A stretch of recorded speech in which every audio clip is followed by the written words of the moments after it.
Gentlemen, good afternoon. We gather on this significant occasion to honor the 175th birth anniversary of Bishop Jorge Barlin, a revered figure in Philippine history and a distinguished son of Bicol. Bishop Barlin's life was a testament to unwavering faith, visionary leadership, and a deep devotion to the church and the Filipino people. Recognized as the first Filipino bishop of the Roman Catholic Church, he stood as a pioneer during a transformative era in our nation, an emblem of Filipino dignity, strength, and spiritual fortitude. This meaningful commemoration has been organized by the City Government of Naga through the City Events Protocol and Public Information Office as a heartfelt tribute to the legacy of Bishop Barlin, whose story continues to resonate, inspire, and uplift. As we reflect on his remarkable life and enduring contributions, may we be moved to emulate his values of integrity, courage, and service to others. Thank you for your presence and welcome to this solemn and significant gathering. And to formally begin our program, may we request our city officials to lead the wreath laying ceremony. We have Councilor Attorney Uying Rosales, Councilor Joe Perez, Councilor Jefferson Romeo B. Felix, the Vicar General of the Archdiocese of Cáceres, Reverend Father Wilfred Almoneda, and may we also request Mr. Jean Kervin Borja to join our city officials for the wreath laying ceremony.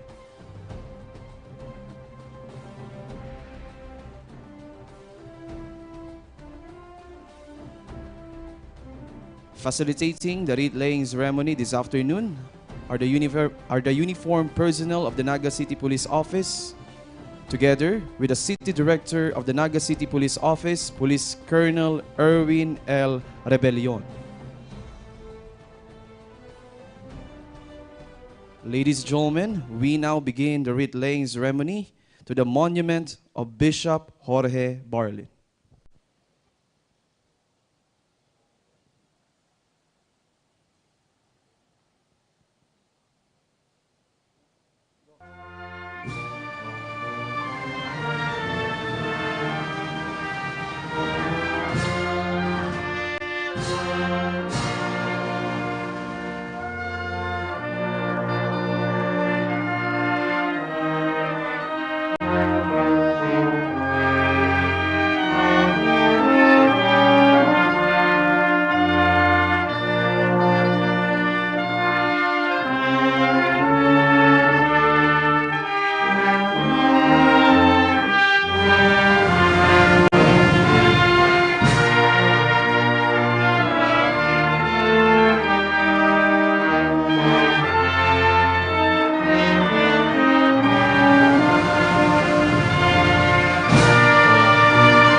And that concludes the wreath laying ceremony to the monument of Bishop Jorge Barlin. We thank the uniformed personnel of the Naga City Police Office under City Director Police Colonel Erwin L. Revillon for facilitating the wreath laying ceremony, and to our city officials for leading the wreath laying ceremony. At this point, we now proceed with the program proper. May we request our support team to kindly arrange the chairs in front of the monument of Bishop Barlin.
Once again, good afternoon and welcome to our commemoration of the 175th birth anniversary of Bishop Jorge Barlin. At this point, to formally begin our program, may we request everyone to please stand for the opening prayer to be led by our SK Federation President, the Honorable Jefferson Romeo B. Felix.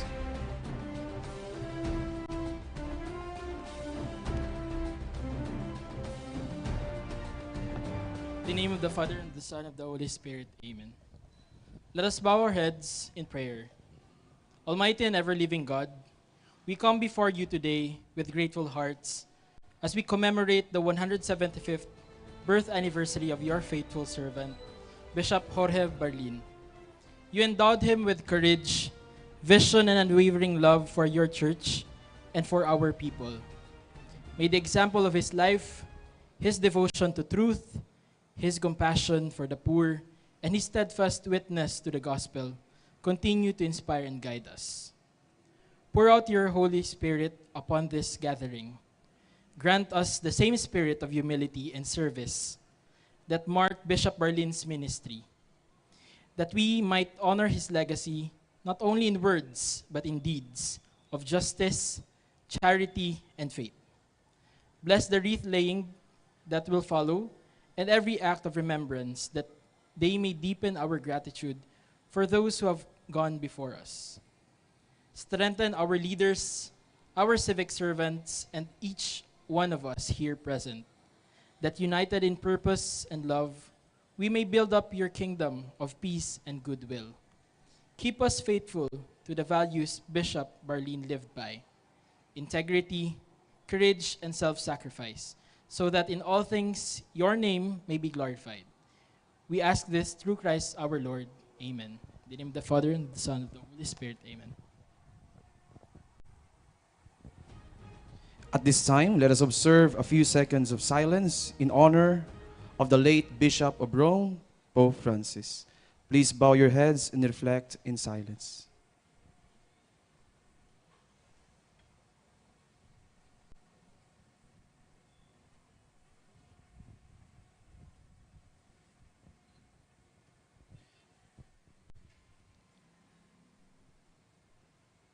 Ladies and gentlemen, the Philippine National Anthem.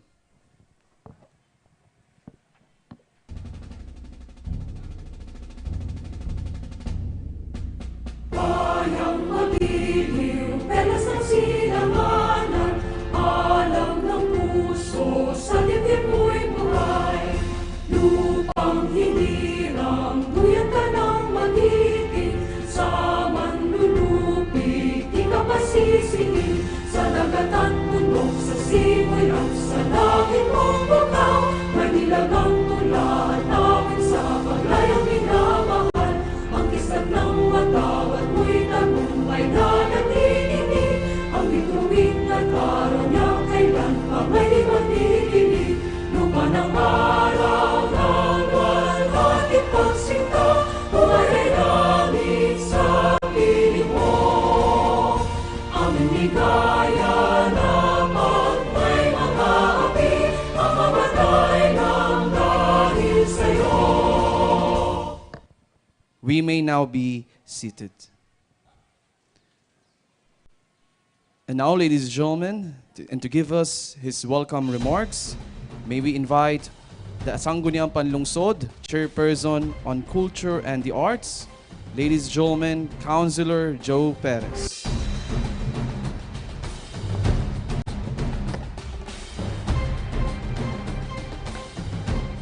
Hello. Thank you very much, JN. At the outset, I would like to acknowledge the presence of our very important persons here this afternoon. The Reverend Father Joseph Wilfred Almoneda, Vicar General of the Archdiocese of Cáceres and Parish Priest of San Francisco. Professor Jean Kerwin Borja, the Director of the Membership Board of Saysay Bicol. Of course, my colleague, Councilor Oying Rosales. And we have the President of the Universidad de Santa Isabel de Naga, Incorporated, Sister Teresita Abastillas, DC. Good afternoon po. We also have Honorable Jefferson Felix, our SK President and colleague in the Sangguniang Panlungsod. We have Kagawad Carla Gomez of Barangay Santa Cruz, representing the Honorable Punong Barangay Felix Largo. We also have our amiable City Director, Police Colonel Erwin Rebellion, sir. And my primo, Mr. Leo Paulo Imperial, Chairperson of the Ateneo de Naga Social Sciences Department.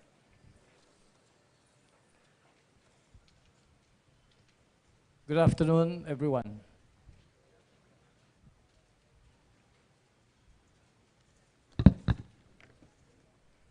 Si Father Jorge Imperial Barlin was born in Bao, Camarines Sur, last April 23, 1850. Or his birth anniversary was 2 days ago. His mother is an Imperial of Bao, Camarines Sur.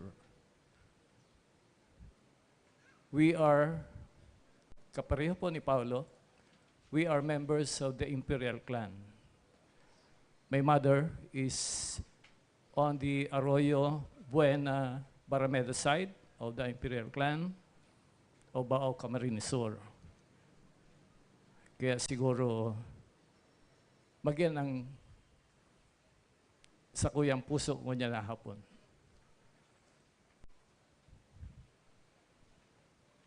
May kadikit po akong notes today. The bishop,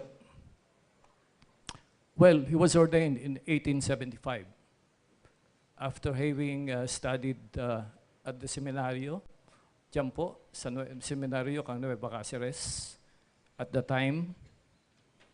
and he was appointed the Bishop of Cáceres in 1905, making history as the first native Filipino to attain such a huge position in the Catholic hierarchy.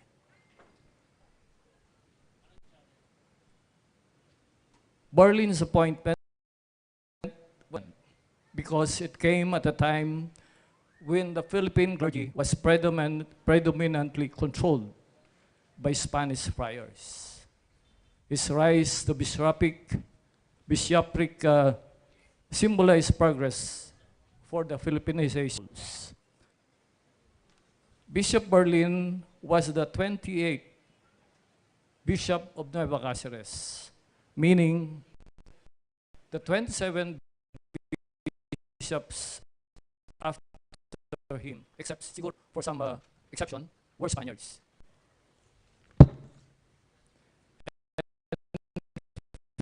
Father Barlin, when he took the critical period in our history, nakarabot na po si mga Amerikano.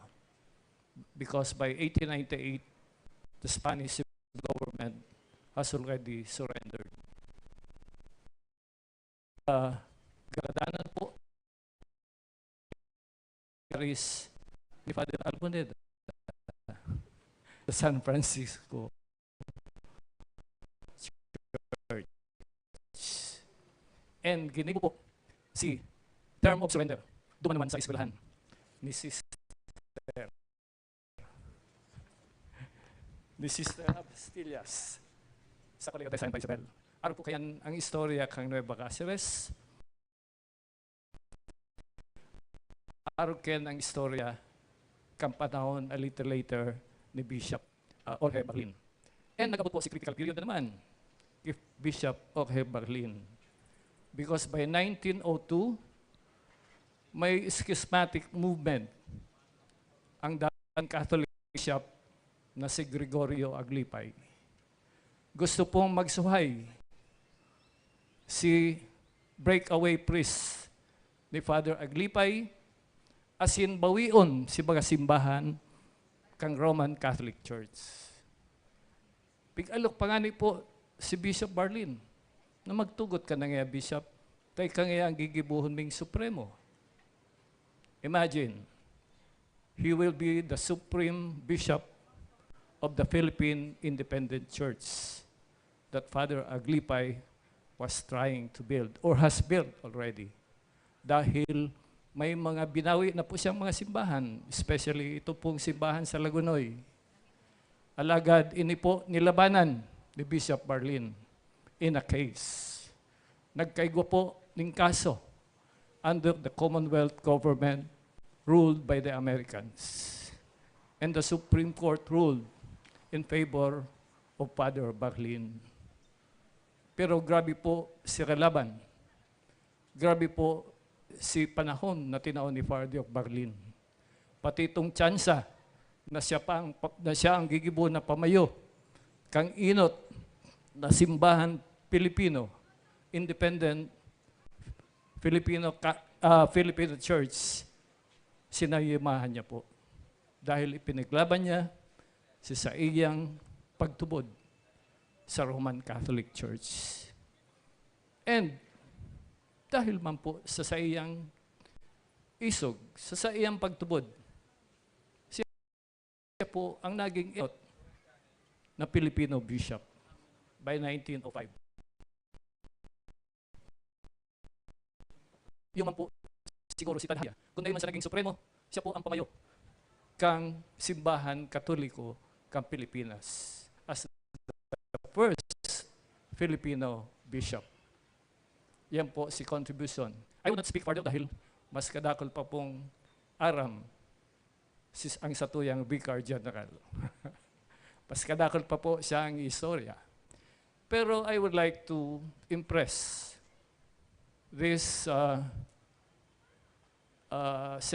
let's say, ito pong may nabasa po kaya ako, kang medyo college student pa lang ako, na it would have been different daw kung dahil nagkontra si Bishop Jorge Barlin doon sa gusto ni Gregorio Aglipay. Ang ibig po sabihin, ang gusto sabihin, kung daida nagkontra, sana we have our own church, an independent Catholic church that is independent of the Roman Catholic Church based in Rome. Yun ang debate noon, yun ang aftermath debate on the church in the Philippines. Yun ang sinasabi nilang what if. Sana daw ay yung pera ng Catholic ng Church ng Pilipinas ay hindi na pumunta sa Rome. Hindi na pumunta kay Pope. And that we will have our own church molded, although principally molded upon the dogma of the Catholic Church, yung mga local practices ay magiging sariling atin, Pilipinong-Pilipino. But fate would have it, mas powerful ang nasa itaas. He wouldn't like it that the Philippines would be would be severed from the central power of the Catholic Church, which is Rome. Fate would not have it na wala na tayong relasyon sa Pope na sa kanya inabilin ni St. Peter yung the one and only and the universal church. Kaya parang yung what if ay magiging immaterial kung ipapasok natin yung kagustuhan ng Diyos. And that's where Bishop Barlin yung debate na yun. At hindi na nga po lumalakas yung aglipayan. Although I don't want to diminish kung ano yung na paniniwala nila, but I am stable enough to know that we're stable enough, we are one with the only one and universal church that is the Holy Catholic Church. Hanggang po doon sa magiging mga anak natin. Although, from personal experience, may kikwento po ako. I attended a fiesta nung high school pa lang siguro ako. Pasensya na po, dagdagan ko lang yung kwento ko. When I was about in high school, nakipiesta po ako doon sa aking relative from Lagunoy. And dahil piyesta, mayroon po mga baptismal celebration. At dahil po ako ay estudyante sa Ateneo, pinakiusapan ako ng parish priest ng Lagunoy kung pwede mag-assist ako doon. At least sa paperwork ng sacrament of baptism. May isang couple pumunta. Magpapabinyag po kami. Opo, sige po. Ano pong ilalagay kong pangalan? So and so, yung paperwork. Tinanong naman ako, magkano po? I was sa high school then. Magkano po ang ibabayad namin? 20 pesos po. Well, that was like in the 1970s. 20 pesos is a big amount for the barrio folks. Sabi nung magpapabinyag sana, mahal pala dito, 20. Doon na lang tayo sa Aglipay, 5 pesos. Yan ang kwento doon sa outskirts, doon sa towns. Yung pinestahan ko pa naman na nandoon yung relative ko, is a coastal town, far away from the population. And ang sabi pa naman, parehas lang naman ang sipahan nila, ang rights nila. Yun lang, si father nila ay may asawa. Well, I am telling that story because pati pala yung pagpapabinyag, dahil kulang siguro yung propagation, kulang yung evangelization, inaano nila yung pagpapabinyag ng anak nila for less more pesos. Well, Thank you very much for coming over and for celebrating the 175th anniversary of our grandfather, Ana Paulo. And on behalf po of the City Government of Naga, I would like to thank you for being here since 4 o'clock before we actually started the ceremonies. Lalo na po kay Father Almodeda at kay Sister. Nandito po kami 4 o'clock pa. Okay. Thank you very much po and good afternoon.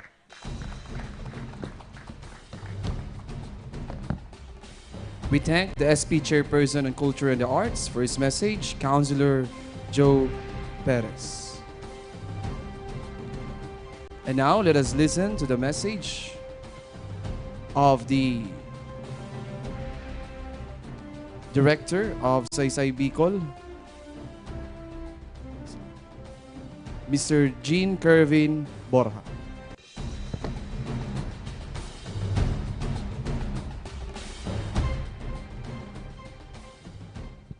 Hello. Good afternoon, everyone. Esteemed guests, revered clergy, honorable leaders present, colleagues, and members of the Naga City community, again, good afternoon. In behalf of Saysay Bicol, headed by Father Francis Tordilla, our board of directors, our deepest gratitude for the invitation to give a message or commemoration to the 175th birth anniversary of Bishop Jorge Imperial Barlin. So we are gathered here today to commemorate the life and legacy of Bishop Jorge Barlin, the first Filipino bishop and the 28th Bishop of Nueva Cáceres, a man whose life exemplified unwavering faith, tireless service, and profound love for his people. He was indeed a good soldier of Christ. Bishop Jorge Barlin was born on April 23, 1850, in the municipality of Baao, Camarines Sur, to Mateo Alfonso Barlin and Francisca Imperial. He was ordained a priest on September 19, 1875, and was consecrated as bishop on June 29, 1906. Bishop Barlin's journey was not one of those privileged, but of perseverance. So I would rather give stories, narratives from my family, from Bicolano families about Jorge Barlin. Born into a time of significant social and political upheaval in the Philippines, where he witnessed firsthand the struggles of his countrymen. To name a few, it was during the encompassing of the Philippine Revolution against Spain, the Philippine-American War, and the establishment of the American colonial regime. These events profoundly impacted the social and political landscape of the Philippines, and Bishop Barlin, as a prominent religious and civic leader, was deeply involved in navigating these challenges. During the revolution, Bishop Barlin served as the Vicar Foreign or Deanery of Sorsogon. He acts as the bishop's representative and assists in pastoral care and governance within the diocese. His leadership was crucial in maintaining peace and order in the province during a time of widespread unrest and violence. He successfully negotiated with both the Spanish and Filipino authorities, ensuring a peaceful transition of power in Sorsogon. His actions demonstrated his commitment to peace and his ability to bridge the divisive conflict between the opposing factions. This understanding of a human condition, coupled with his deep faith, shaped his pastoral approach and fueled his commitment to serving the most vulnerable. His early life, though details may be scarce for some of us, because especially myself, whom I just read and had a dialogue with my colleagues, no, yung mga expert colleagues and peers about him, undoubtedly instilled in him a resilience and empathy that would become hallmarks of his episcopacy. He didn't shy away from the challenges. Instead, he embraced them as opportunities to embody Christ's teachings.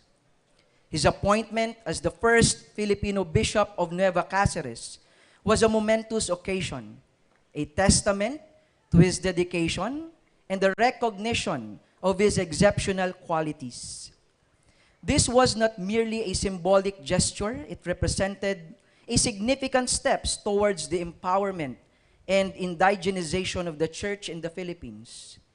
He didn't just occupy the position, he actively shaped it, infusing it with unique understanding of the needs and aspirations of the people. Bishop Barlin's leadership was characterized by a profound pastoral sensitivity. He understood that true faith was not merely a matter of doctrine, but a lived experience. It deeply intertwined with the realities of daily life, where he championed the cause of the poor and marginalized, advocating for social justice and tirelessly working to improve their living conditions. He saw Christ in every individual, regardless of their social standing or status. This commitment extended beyond mere charity. It was a fundamental aspect of his theological vision. This dedication is poignantly illustrated in a story of a young mother from a remote village, a story passed down through Filipino Bicolano families. The young mother, struggling to provide for her children, has sought Bishop Barlin, drawn by the reputation of his encouragement and spiritual guidance, restoring her hope and dignity. This small act, one among countless others, reveals the depth of his pastoral care. His contributions extended far beyond the spiritual realm. He was a visionary leader who recognized the importance of education and healthcare in the overall well-being of the community. He actively supported the establishment of schools and hospitals, recognizing the transformative power of knowledge, access to quality healthcare. These initiatives weren't simply acts of philanthropy, they were integral to this mission of building a just and compassionate society.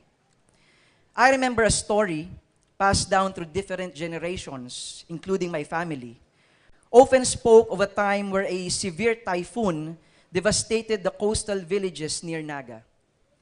Homes were destroyed, crops were ruined, the despair hung heavy with the community. Bishop Barlin, I recalled in accordance to their stories and narratives, wasn't content to simply offer prayers and condolences. He rolled up his sleeves, working alongside the villagers, helping to clear debris, distribute aid and other comfort. His hands calloused and stained with mud, sharing a meager meal with a family who had lost everything. His face reflecting not the weight of his responsibilities, but a genuine warmth and compassion that touched everyone he encountered. It wasn't a grand gesture, but a small act of solidarity, a testament to his humility and his deep connection to his people. This, more than any other decree, defined his leadership. A story recounts how he not only provided material assistance, but also offered words of encouragement and spiritual guidance, restoring hope and dignity. So these narrative stories, while perhaps just one small instance in his vast ministry, perfectly encapsulates the essence of Bishop Barlin's character, a man who saw the face of Christ in every individual he encountered and acted accordingly. Bishop Barlin was a man of action, not just words. He wasn't afraid to speak truth to power, challenging injustices and advocating for the rights of the oppressed.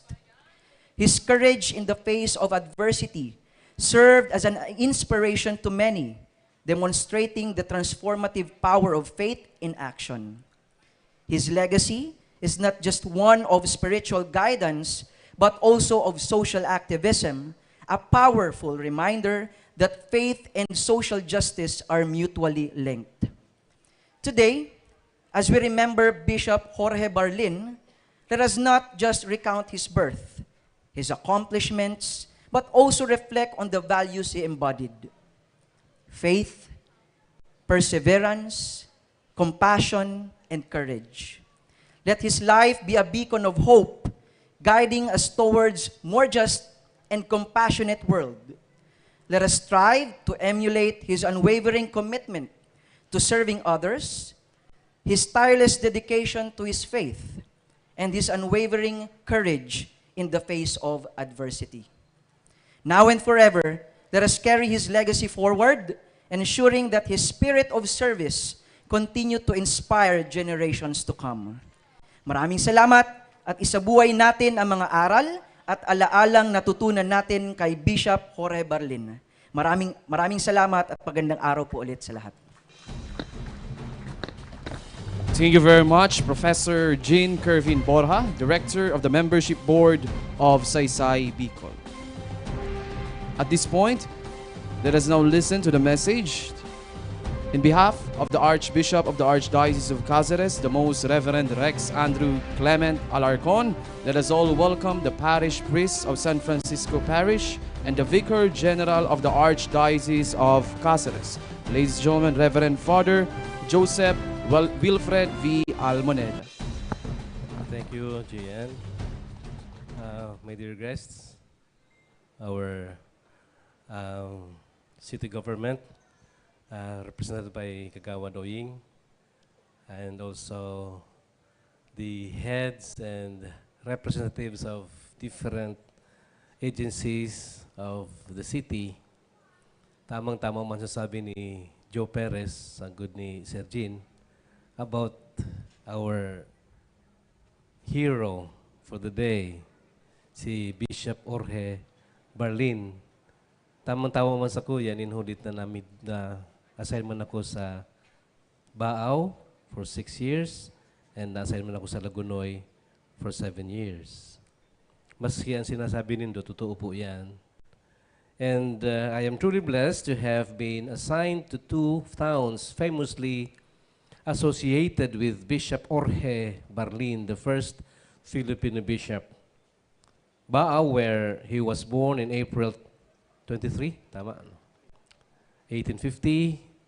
This town has long been known for producing many priestly and religious vocations. At sa tangon yan, kadakol po mga paring taga-Baaw. And in fact, iwang taga-Baaw na talagang makuha po ni Bishop Barlin. Kalalago niya si Father Balbino Barlin Gumabaw. And of course, si Father Tuts Imperial and Father Mariano Martires. Mga taga-Baaw yan ng mga may dugo pa yan kay Bishop Barlin. And then, number 2 sa Lagunoy, where in history, the church, sabi ka historian ta, there was a restored, the church there was restored to the Catholic faith. The people there, when had been drawn to join the Aglipayan Church, ikaw katunin Padi and Vicar Foreign, si Father Vicente Ramirez, na nagsunod kay Bishop, kay Father Gregorio Aglipay, na mag-Aglipay. Kaya, you will see talaga ang Lagunoy kadto 99% became Aglipayans. Kaya, maski sa mga simbahan, sa mga pasos, sa mga santo, na nakuaninda. Yan ang reason kung taano ta nakaigwa kay nin pag-urulay, and even nakaabot sa for the first time ang that involves the church sa Supreme Court yuning Lagunoy Church, no. And ang experience ko naman for 7 years, totoo po yan sabi ni Joper na pamaratuhan ning misa sa bunyag. Kadto pag-abot ko ang misa 50 pesos. Oh, so Aglipay ginibo 40 pesos. Pag-abot ko man ginibong 30 pesos. And then sinda nagibong 20 pesos. And then ginibo ko libre na ako pa mataon ng bagas. Pero minabot sa panahon na tanong tagibuhon ko ni if really our liturgical celebrations are really sacred, mamanining presyo, no? And it is, sinabi ko kay ito na, gibuhon taning kunbaga sa faith, we really stick to the rule. When Jesus said, go and spread the good news, he didn't say, go and scatter. So when you say, to spread and to scatter, pareho yan from the center toward or outward. Ang scatter is, when they scattered, ng mga particles kayan, they na o independently, they're independent na duman sa center. Well, when you say spread, those part of it is still connected to the center. Yan na siguro ang bud sabi mo kan, to spread, not to scatter. Okay. But since the church building still rightfully belongs to the Catholic Church, it was important to reclaim it. This was made possible through the effort of Bishop Barlin. At the time of CEPPIO in Lagunoy, because Barlin was capable, he was a good priest, makusog ang tanog, ang dangog, he was invited to become Bishop of Aglipayan Church in Lagunoy, but he declined the invitation. Uya po sa iyang statement, prefiero ser lampacero a ser líder de una iglesia cismática. I'd rather be a janitor than to lead a schismatic church. According to CBCP, Barlin proved very capable and loyal, dealing a blow to the schismatic Iglesia Filipina Independiente by resisting its recruitment efforts and winning a court battle over church property. Actually, this underscores this devotion to his beliefs and the integrity that he maintained throughout his ministry.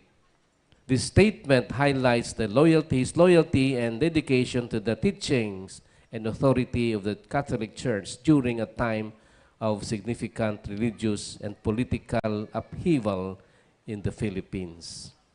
When Barlin was finally appointed as a Roman Catholic bishop, bakunang bishop or supremo kan independent church in 1906 or 1905, he was then the parish priest and the vicar foreign of Sorsogon, according to Sir Borja. And vicar foreign, siya ang bishop's representative sa area, considering that the whole Bicol region is one diocese, the Diocese of Nueva Cáceres. So, hararayo yan lugar na yan. Anyaon dyan na mabiging vicar foreign, siya po ang obispo dyan sa lugar na yan when he is just a vicar foreign. Kadto si Father Jorge Barlin, siya ang vicar foreign then when he was appointed as Bishop of Catholic Church. He is the 28th Bishop of the Archdiocese of Cáceres, formerly known as the Diocese of Nueva Cáceres. He died at the age of 59, I suppose, and was entered in the Cimitero Comunale Monumentale Campo Verano in Rome, Italy, in 1909 during an adminilina visit of the Philippine bishops. So nagadan siya kay ito makaiguanin outbreak nin pandemic duman. Nagadan siya and piglubong siya sa common cemetery. Okay. And many attempts to have his body returned to the Philippines were unsuccessful. Barlin's life is teaching us now to be loyal to the teaching authority of the church, to walk in the light of Christ, to remain rooted in the truth, and to participate in the life of grace that flows from Him. It is a profound expression of faith, hope, and love, a recognition that the church, as the bride of Christ, leads us unfailingly to Him who is our ultimate end and eternal joy.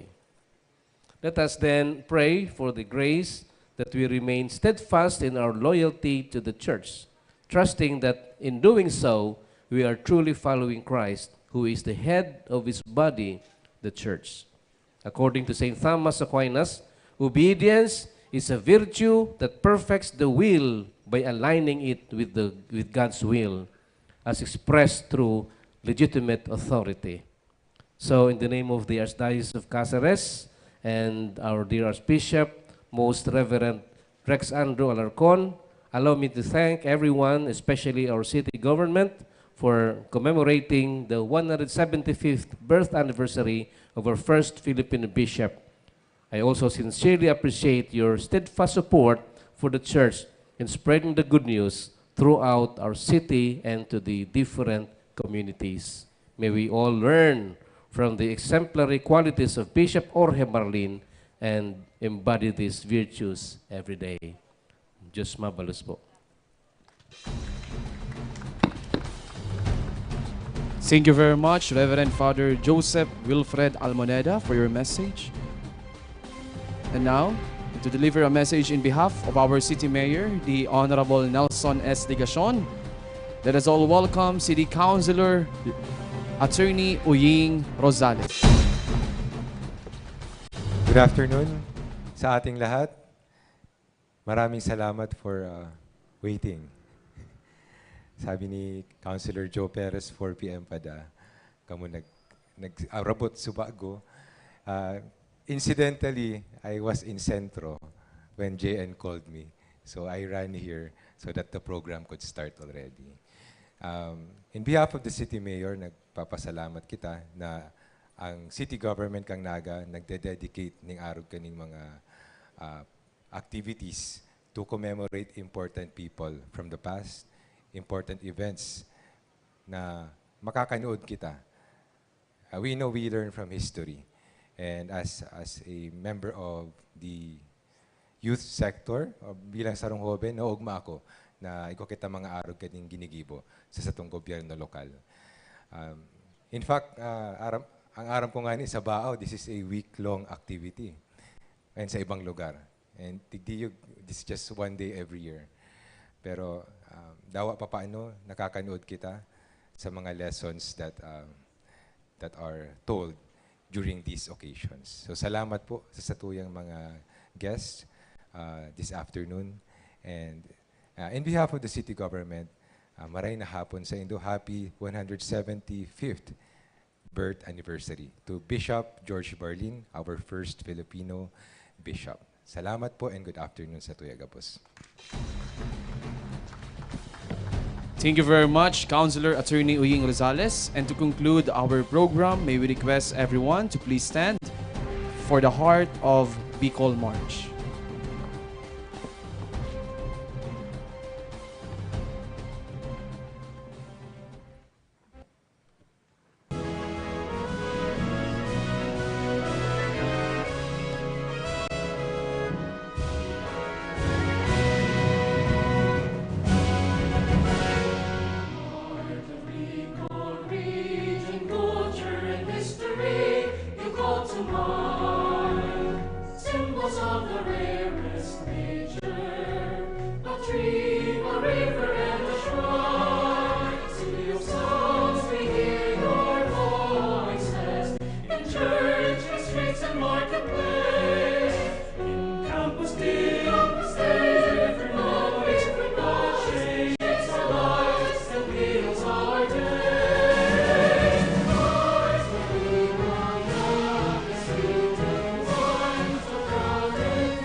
Thank you very much. And to conclude our program, we will be having a group photo op.